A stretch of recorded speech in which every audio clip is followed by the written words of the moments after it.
Hey guys, Coaster Directed. I know it's been a long time. I will address that in another video, but for now, I'm going to get back into the swing of things with doing a top 15 roller coasters at Cedar Point. Let's begin.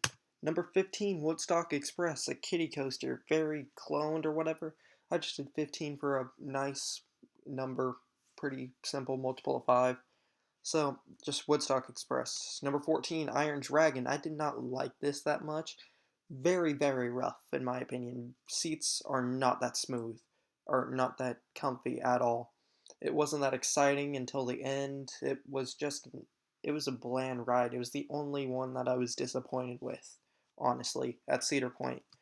Number 13, Cedar Creek Mine Ride. This is a pretty good mine ride, or mine train ride. I've only been on 3 mine train rides, but I prefer, personally, out of the ones I've been on, Adventure Express is the highest, and this is second for me. Number 12 is Mean Streak.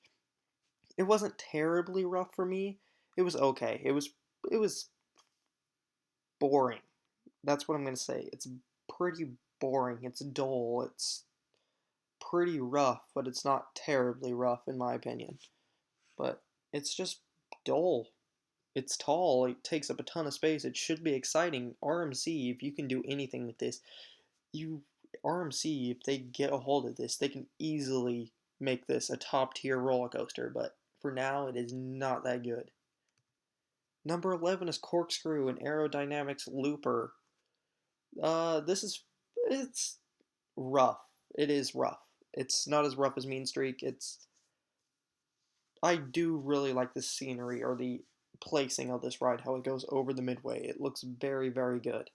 And it's very well kept up, as in like paint wise. It's not like the paint's not rubbing off that easily. And the loop's okay. It's really short because you pretty much you go down, you go over a little airtime hill, which does give you some good airtime through the loop, and then you just curve around into the corkscrews. Ride's over, nothing else. So it's short. It's mediocre, I guess. Number 10 is Blue Streak. This is a pretty fun airtime packed Woody. It's the oldest in the park and it's held up pretty well. It does seem like the train comes up a few inches on the airtime hills. Like it just feels weird, like it just shudders at the top. But it's fun. It's really fun. I would. It's good. Definitely good. Now on to number 9, which is Rougarou. I am restructuring this a little bit compared to my top 15 roller coasters in general because I've just Uh, hindsight is 2020.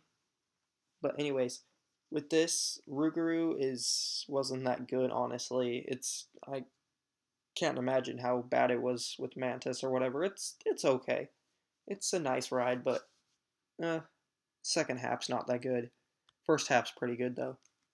Number 8 is Gemini. This is actually really good. Now that I look back on it, it was really smooth, especially for one of their oldest roller coasters, and it's a good ride. It's fun to just race against people. I love racing coasters, with one of the classics being the Racer back at my home park. Anyways, on to number 7, which is Raptor, the B&M invert. Like I said, a few things are being shifted around. But anyways, Raptor is really fun. It's really smooth now that I think on it. And the Cobra roll isn't that shaky at all. Loops are fun. The drop's really good. Uh, just it's pretty fun, especially the helixes at the end is one of the best parts. Just being able to swoop across. It's unfortunate the accident. It's gonna tarnish its name a little bit, but just I'm basing this. Yeah. Anyways, just move on to number 6 is Wicked Twister, which is a really, really, really fun inverted impulse coaster. It gives you a great look at the beach because it's literally the closest or second closest ride to the beach because it's right on. It's either that or Windseeker, and it's really cool to just be right there. And then the launches are really fun and forceful. I use this as preparation kind of for Dragster, and just being up that high is pretty fun, especially in the back. I rode it in the back my first time, and in the front or close to front my second time.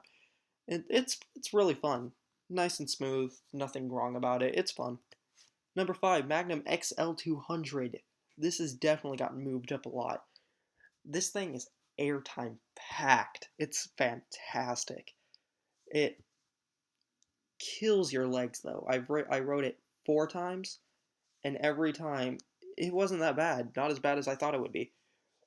It's nothing like an Arrow looper or a looper from Arrow, and just the airtime on that is really good. The only bad part or like weird part is the turnaround for it. That's the only like shaky part for me. And then those airtime hills at the end that are triangular shape instead of camel hump shape, those are some of the best airtime I've ever had. Best ejector airtime I've ever had. It is ridiculous how much you're coming out of your seat. You are flying out because it's triangular shaped and it's a lot less smooth, but it's so much fun. Number 4, Gatekeeper. This one, some people say Gate Sleeper. It's so boring. Blah blah blah blah blah. It's fun. It's fun in the front seat. You get such a good view out of it, especially front seat. You roll over so slowly at the top. It is a great ride from the front seat. Elsewhere, it's okay. The restraints lock up on you. I'm used to that now with Banshee and Thunderbird. Third ride that has that kind of restraints. Anyways, it's a comfortable ride, extremely smooth. The tower elements, the near miss elements are extremely fun. It's just a fun ride that is very re-rideable. Like it's just awesome. Number 3 is Top Thrill Dragster. Oh, it's a two-trick pony. Why is it this high up? Cuz it does those two tricks fantastically. One of this ride took my breath away all 3 times I went on it. I wish I went on it more though, because I didn't go on it my first day because I was getting myself up to that. Because, shocker, roller coasters intimidate me a bit. What? What? Huh? Wow. But, anyways, this ride is absolutely fantastic. It is so much fun. Going up at freaking 120 miles per hour, 420 feet is absolutely fantastic. Just there's nothing, that sense of speed is just overwhelming. This was the probably the first coaster I remember since I was a little kid that I actually truly screamed on. Not like girly scream, but like the just it is a terrifying 120 miles per hour. It is awesome. Your adrenaline is pumping the entire time. I I need to do this again. I need to ride Formula Rosa or something. That is just an amazing feeling. Anyways, on to number 2, shocker, Maverick. Fantastic ride. Intamin and Cedar Point just worked so well together in the freaking from 2000 to 2007. They were just amazing.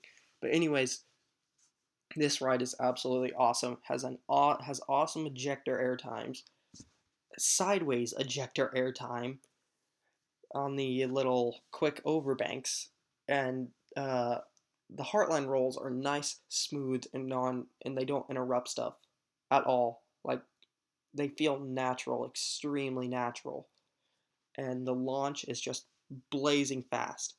I rode this my last time. This was my second to last ride before the thunderstorm came in. I was the last train of the day for Maverick, and it starts pouring, and it hurts a ton in pouring rain, especially launching out of that tunnel. The picture is just everyone's hot hands over their face. It's ridiculous. And I rode it front seat 2 out of my 4 times on this. It had the longest line, but it was definitely worth it. Number 1, I wonder what it's gonna be. Huh, I bet you guys all wonder what it was gonna be too. Oh no, Millennium Force. What is there left to say about this ride that has and hasn't been said? This ride is absolutely fantastic. Absolutely. I am never going to say this is a bad ride unless it's like in 100 years and then this thing, there's like 1,000 foot roller coaster and this one is just, oh, little 300-foot roller coaster.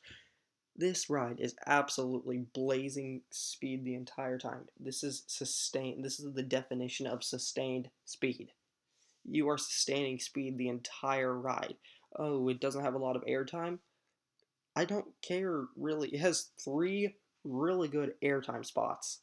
Right after you get out of the first tunnel, right before you go into the second tunnel, and then right after you get out of the third tunnel. Those are three fantastic airtime spots. The overbanks, easily so much fun. I love just going through those. And the just being up that high is just you see everything from up there.